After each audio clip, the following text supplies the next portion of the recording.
leo tuko hapa katika beach ya Rainbow iliyopo Mbezi shule. Ni furaha yetu kubwa tumejumuika na wanafunzi kutoka Mugabe Sekondari pamoja na Bastarimba Sekondari. Tuko hapa kwa zoezi zima la kuweza kuwaonyesha wanafunzi kile ambacho tuliweza kuelimisha darasani kuhusiana na utunzaji wa bahari.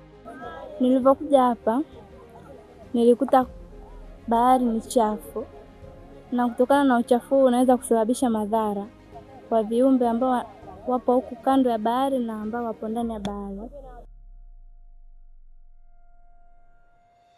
Tumejumuika hapa katika zoezi hili la ukusanyaji wa taka ambazo haziozi. Ni muhimu sana kwetu katika kujifunza, kuwapa ujasiri na kujua namna gani kuepukana na mazingira hatarishi na yenye uchafu.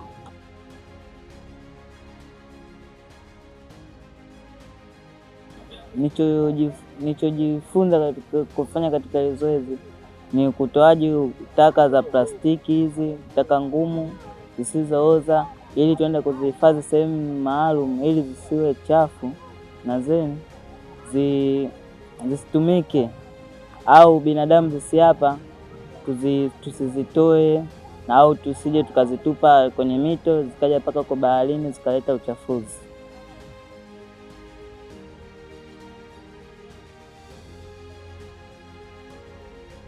Kwa jina naitwa Juliana Mlote, mjumbe wa serikali ya mtaa, pia ni mwenyekiti wa mazingira.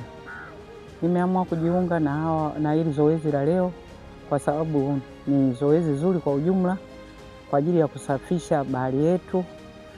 Halafu pia nilikuwa naomba kama inawezekana ili zoezi liwe endelevu, kila mwisho wa mwezi tu tunafanya hili zoezi kama tulivyokuwa tunafanya mwanzo.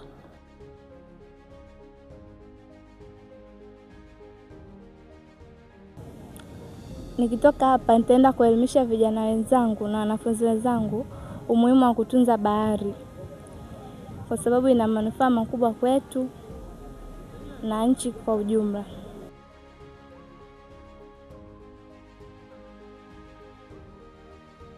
Kupitia vitu walivyoweza kuviokota na kuvitathmini katika zoezi zima, basi hiyo imepelekea kwamba wao kuwa mabalozi kwenda kuwaelimisha wengine jinsi yani dhidi ya utupaji taka wa ovyo ambao jinsi unavyoathiri mazingira kwa ujumla.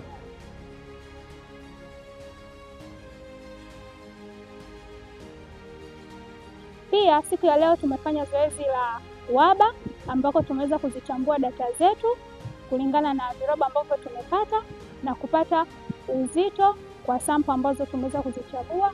Hivyo ni wajibu wetu kuyatunza mazingira ili yaweze kutunza. Asanteni.